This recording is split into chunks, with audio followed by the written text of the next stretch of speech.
Hey guys! Broadway.com live at 5. It is July 18th. I'm Andy Lefkowitz. And I'm Beth Stevens, and we have a fantastic guest for you today. I feel like I should introduce her more than once. Go for it. Because it's Groundhog Day's Barrett Doss. Yes. It's good to have a good guest. It's good to have a good guest. Awesome guest. We love to have a good guest, yeah. But first we have some news, right? Yes, we sure do. So Josh Lucas is going to co-star with Uma Thurman in Beau Willimon's The Parisian Woman. So we talked about this before. Yes. But now we have a new cast member. Yes, we do. And yeah, it sounds like a fantastic play. It was out west with a different cast. And yeah, he's going to play Tom, who is the husband of Thurman's character, Chloe. It's like a political DC set play. Right. Intrigue. Intrigue. Scandal. Yes. Love it. And Josh Lucas was on Broadway before. I saw him. He was in 2005. Because I'm old, yes. Well, you saw him too. I saw him as well, but not that. He was in The Glass Menagerie. The Jessica Lange. Jessica Lange and a kind of unknown actress at the time, Sarah Paulson. And little unknown actress, Sarah Paulson. Yes, and Christian Slater. In that production, that's correct. Production. So they'll be back. So yes, The Parisian Woman opens on Broadway on November 30th. Where? It opens at a theater to be announced. My favorite kind of theater. Yes. Yeah. What else is up? A new musical comedy called I'll Take It, with music by Henry Krieger, who wrote the music for Dreamgirls and Sideshow, is going to receive a workshop on July 31st and August 1st at Ripley Greer Studios. That's big news, a new Henry Krieger musical. Henry Krieger musical. I'll take that. Indeed. So the show follows a character named Helen, who buys a traveling bookseller's business on the spot. Yeah. Interesting. Yeah. We have some names attached to it. Jill Abramovitz, Mark Dela Cruz, Kelsey Ryan Moore, and Dana Watkins are all going to appear in the workshop. Awesome. Yes. Okay, so we've been talking about Encores because Assassins just ended. Indeed. And we also saw Assassins at Encore, City Center Encore. So now we have coming up Really Rosie. Yeah. I don't know if you guys know Really Rosie, but I grew up watching the movie. Carole King did the music and sang it in the movie. It was an animated film with Maurice Sendak doing all the animation. And we always knew that Taylor, not always, but we had already known that Taylor Caldwell was going to play Really Rosie. Now she's going to be joined by Anthony Rosenthal, who we love from Falsettos. Yes. Such a cutie pie. Also Charlie Pollock, Eduardo Hernandez, and more. So that is coming up on August 2nd through the 5th. Yes. I am signed up for that. That's awesome. So excited. And we also were aware that Tony winner, Nikki M. James, the Bumblebee from Book of Mormon, was going to be in Bubbly Black Girl, the Kirsten Child musical, at City Center Encores. And she will be joined by Josh Davis, Kenita R. Miller, Kingsley Leggs, and they were together in the original production of The Color Purple, which starred LaShawns, who was the originally Bubbly Black Girl. I'm just tying this up for you. Tie it up. Anyway, that will play at City Center on July 26th and 27th. Got to see that one, right? Oh, so excited that's just next week. The score is beautiful. Okay, do you remember Hershey Felder? I do remember Hershey Felder. You remember Hershey Felder? Yeah. You got to remember Hershey Felder. So Hershey Felder was on Broadway in 2001 in George Gershwin Alone. He was alone at the piano. And he is obsessed with music, people. He's a musician himself. So he has done Irving Berlin, and he's done Leonard Bernstein, and he will do those in rep from September 22nd through October 22nd in London at London's Other Palace Theatre. It's near Buckingham Palace. I think that's why it's called that. Anyway, Hershey Felder, back in London. Yes. Speaking of London, the new play In Touch is going to receive a 2-performance world premiere engagement at London's National Theatre. The play follows the real stories of people who are blind, visually impaired, and hard of hearing. And the performances will take place October 14th at 5 p.m. and 8 p.m. Cool. Yeah. Sweet. The new musical Attack of the Elvis Impersonators is going to close off-Broadway. We got that news today. But what a great title. Congratulations really to the playwright for that title. And I saw it. I thought it was a blast. I thought it was Did you so have much fun, really clever. Did you dress up? I did not dress up. If you did, I wanted you to admit it. But it runs through July 30th, and at the end of the show, I don't think this is a spoiler, they give all of the audience members a mask, an Elvis mask, and you get to sing along with the cast. So I think it's a really fun experience. Wow. It's kind of my jam. I don't even know how to react to that at all. I don't know what to say. So check that out through July 30th at the Lion Theater at Theater Row. Well, yes. I'm going to say some names. Are you ready? All right. All right, here's some names. Let me see what your reaction is. Let's see if you get chills. Kelly O'Hara. Oh my God. Raul Esparza. Vanessa Williams. No Look at way. him. He's just Are you tingling. kidding me? They're going to kick off the Sheen Center's new series, Broadway Bare Soul, an intimate evening of song and spirit. Nice. Sounds pretty soulful. I'm very Yes, it sold does. out. So each star will have a 90-minute interview and performance. So it's not just an interview. That would be a long interview. Right. So Vanessa Williams will be on September 9th, Kelly O'Hara on October 3rd, and Raul Esparza on December 14th. Come back to Broadway, Raul. Yes, We're waiting please, for Raul. you. Come God. on. Also on Broadway.com today, we have an interview with the new Aladdin star, Matthew Croak. I'm going to say Croak. It could be Croaky. It could be Croquet. I don't know the London answer. Aladdin star. London. Yes. London Aladdin star. Very handsome fellow.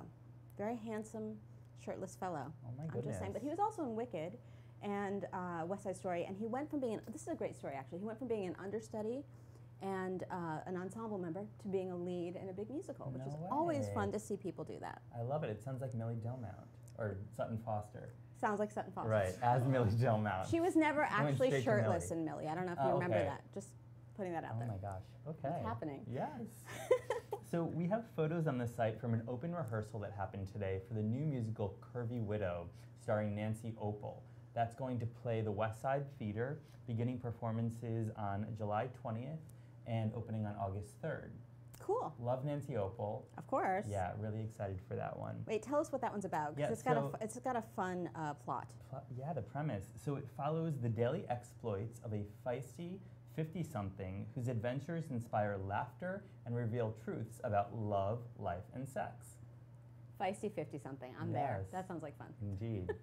And lastly, we have a new episode of TV Time, which is Michael Wartella of Charlie and the Chocolate Factory's vlog, Video blog. Yes, so that new episode is on the site. And He talks to Jackie Hoffman. Yeah, She who's is just not got an Emmy thrilled. nom. She is not thrilled. Ugh. But it's okay because she's never thrilled. So Yeah. she's just being herself. It's really fun, though. It's so much fun. He's a blast. He's great. Yeah. All right, well, we will be right back with Barrett Doss of Groundhog Day. Yes.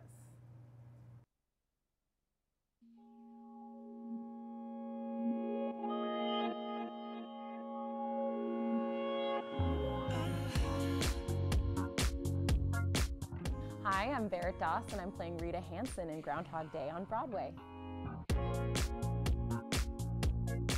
Groundhog Day is an amazing show. It's incredibly heartfelt. It's really funny. It's one of the few shows where I think the audiences and the performers, they're all sharing a really amazing, fun experience. And we get to sort of tell this really incredible story through a kind of unconventional way. The original Broadway cast recording of Rent was my first theatrical obsession. And I remember listening to it over and over and over again. And then I think listening to Ragtime, Audra McDonald became a big, big obsession for me. And I loved her and still do. I think she's amazing. I think my favorite thing about Andy Karl is his sense of humor. He has so much fun doing what he does. And With a mask of makeup, just to talk, not to spur, man to man, queen to queen on a par, standing face to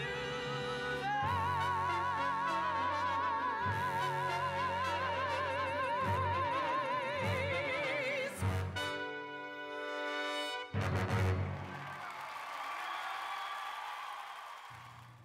Welcome back to Live at 5. I'm here with Barrett Doss from Groundhog Day. Yay! Everyone's so excited. Hey, Barrett. Hi. How's it going? I'm good, how are you? I'm good. How is it going over there at the August Wilson Theater? It's amazing. It's so much fun. It's really hot.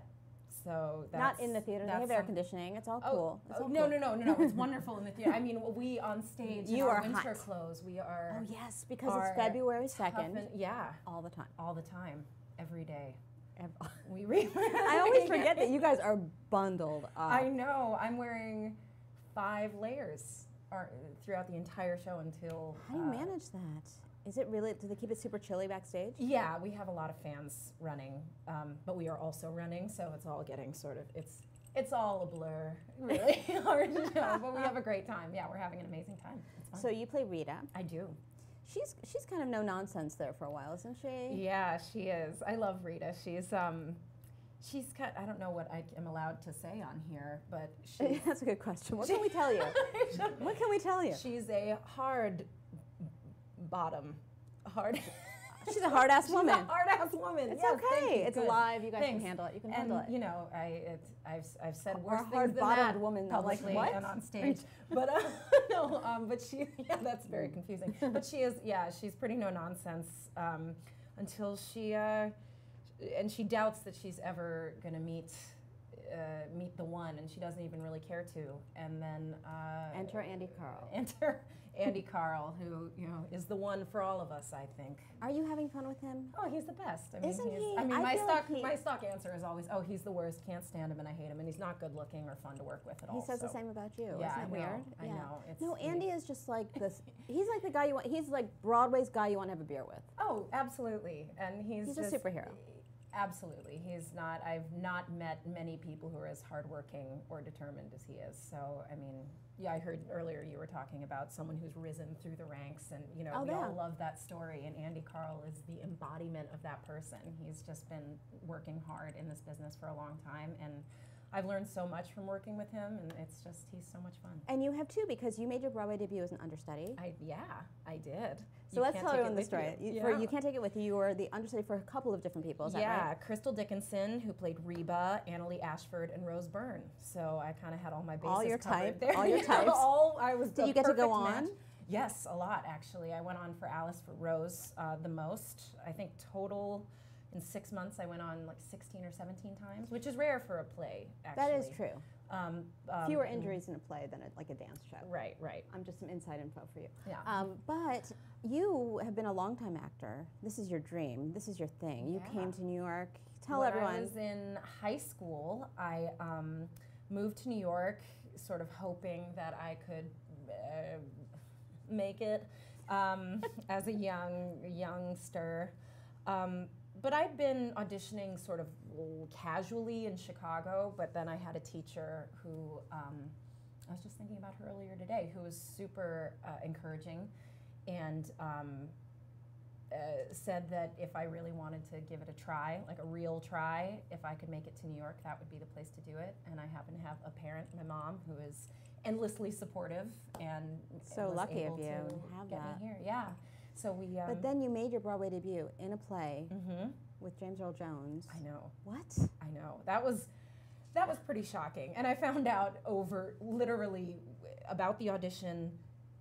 I found out I got called in, had the audition, and got the role within 72 hours. So my life changed almost So no waiting overnight. around. Just Yeah. like got it. It was, and of course I'd been auditioning in the city for a decade before that, so it by no means came easy, but when it happened very quickly. Right. I'm not trying to say it was an overnight Oh, no, sensation. no, of but course not. to go from that, which is great, to go on stage and to be a part of an ensemble piece Yeah. that has famous people in it and really like seasoned It people in was it. like, And now you're opening a Broadway musical. it was pretty amazing. I always call You Can't Take It With You as like my grad school. I didn't go to grad school. I went to NYU undergrad, wasn't in the conservatory program the entire time, so I kind of did my own thing. Then I thought about going to grad school pretty seriously when things weren't picking up.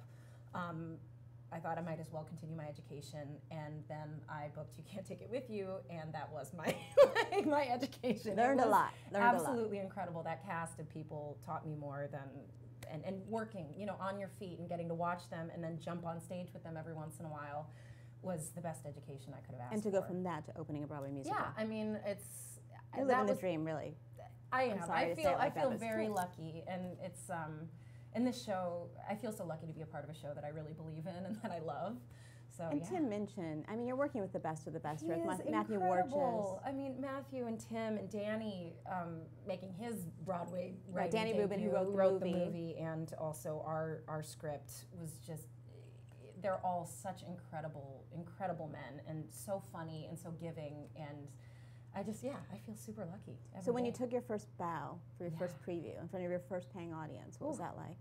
Well, we had just gone through, our first preview was kind of a fiasco in the best possible way. Our stage has 5. There's so much going on in this show. Yeah, we have 5 turntables on our stage, and something happened within the first 15 minutes of our first preview, and it stopped the show for like 45 minutes or so while we were running around backstage, totally in your freaking scarves out. and your hats. Yeah, all of us dressed to the nines, sweating, nervous, didn't know what was going to happen. And then Matthew made the executive decision that we were going to do, and talked to me and Andy, but made the executive decision that we were going to do it concert style. Perfect. So we did our show without the floor, seated in front of the audience the whole time. If you were in that audience, you will remember that for the rest of your life. Yeah, I mean, that it is something became great. sort of a legendary moment, not only for us, of course, but for everyone, also yeah. for everybody, I think, who was there. But I remember taking that bow and thinking that it will never, hopefully, in a lot of ways, will never be like this again. And this is the first time I'm going to be able to be. It's the first moment where I can really call myself one of the leads of a Broadway show, and that was a real Broadway's Barrett gut Doss. punch. Forevermore. Forevermore. It feels so crazy. We have so many questions. Actually, but while we were doing the news, people were rolling in with Oh, boy. questions because Okay. you guys are so excited. Thanks, guys. And also we have so many TV credits people are Oh, yeah, interested in that's as true. well.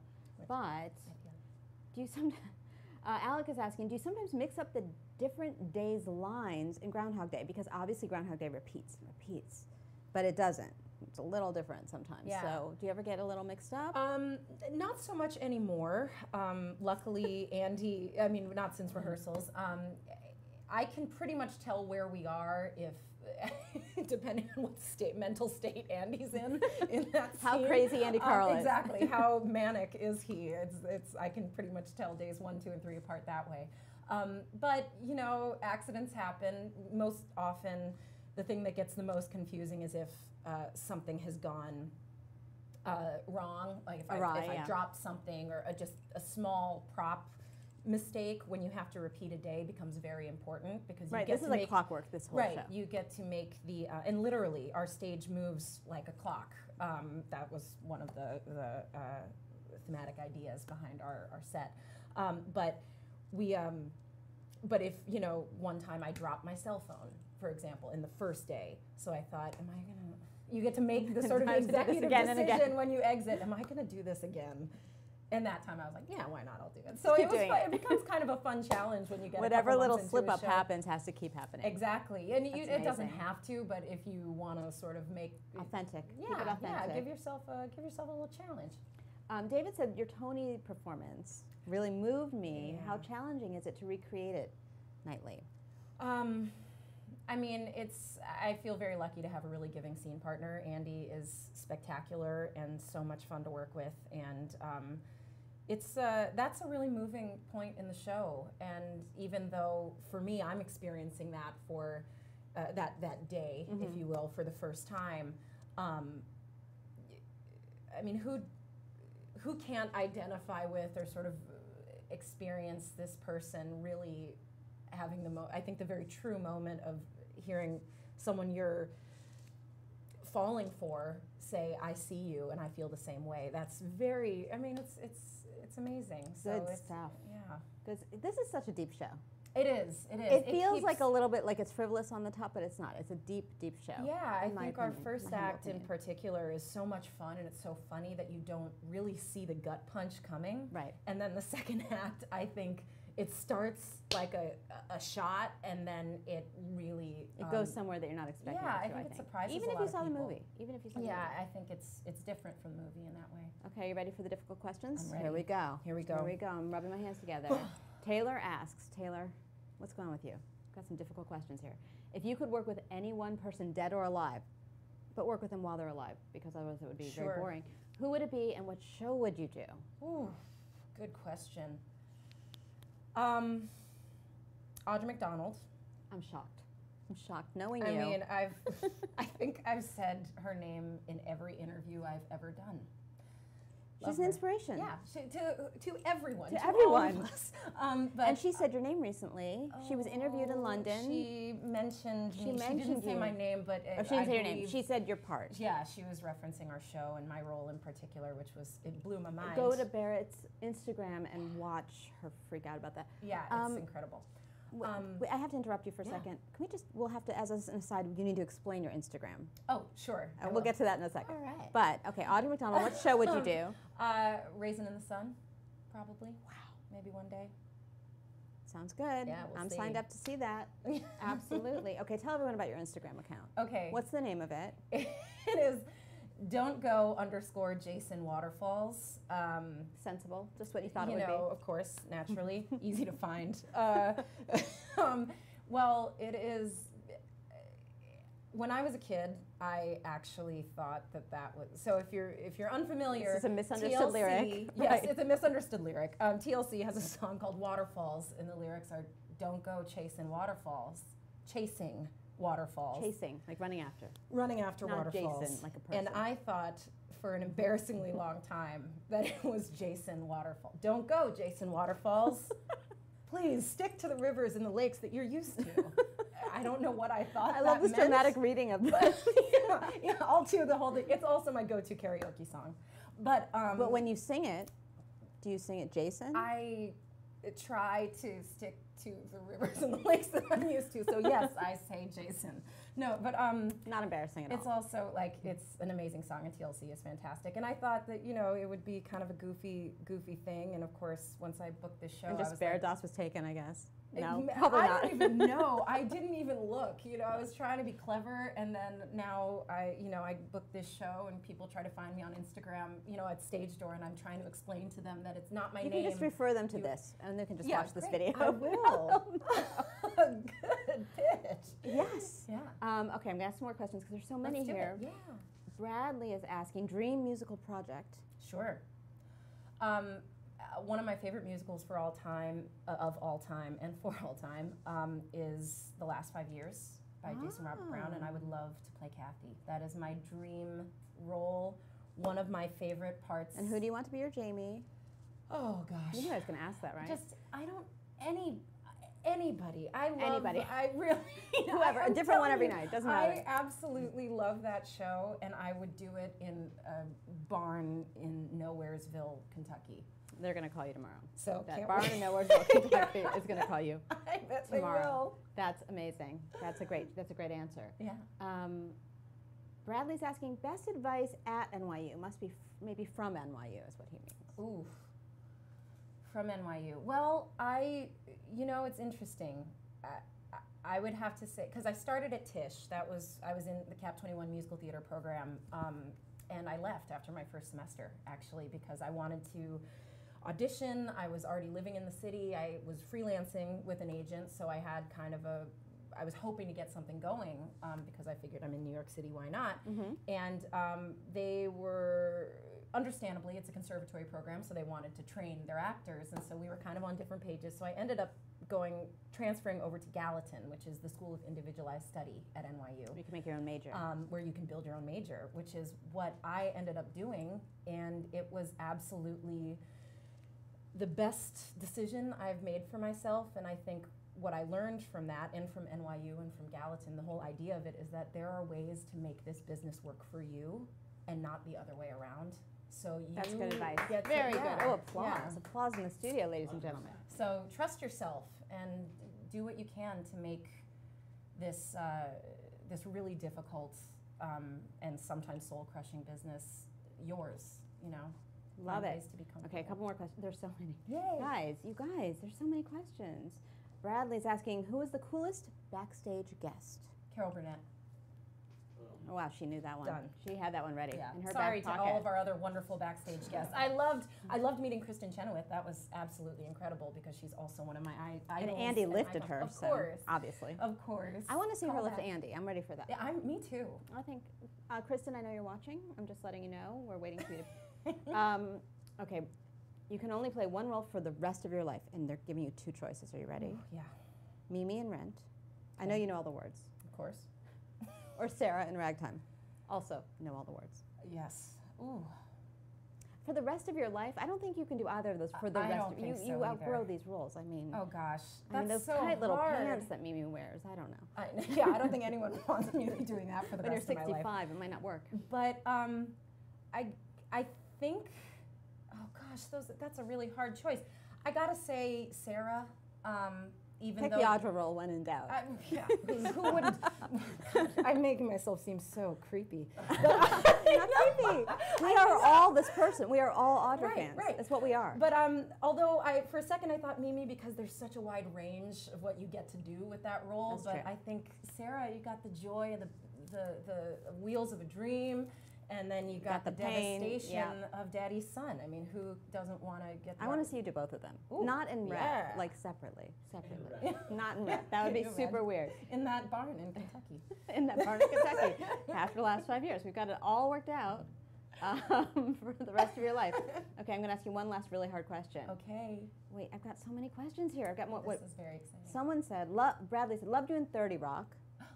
You want to tell the people who you played in 30 Rock? Sure. I played, my character's name was actually Eliza Lemon. Familiar. The great-great-granddaughter of Liz Lemon. I had one line. It was in the very last moments of 30 Rock, which was one of my favorite television shows, still is one of my favorite television shows of all time. It was my first television credit, so that was kind amazing. of an unbelievable dream and moment. What was your line? Oh, God, I definitely remember this. It was... I can tell by your face. Yes, sir. It was based on the stories my great-great-grandmother told me. Aha. So the question is, would you do a spin-off show? Oh, God. That Do was you not a even have to question. ask? Like, that was a question. And would you do it if Audra was in it? I mean, what kind of questions are these? Yeah, if you can get Tina Fey, Audra McDonald, and myself in a room together, I'll just fall on the floor and die. But it seems like magic, so... All right, you guys, we have to go, but you've asked so many good questions. Barrett, thank you for coming in. Thank you for having me. Go see Groundhog Day. Please come and see Groundhog Day. It's so good. We'll see you guys tomorrow. Thank you for coming in. Thank you. Bye. Thanks for having me. Bye.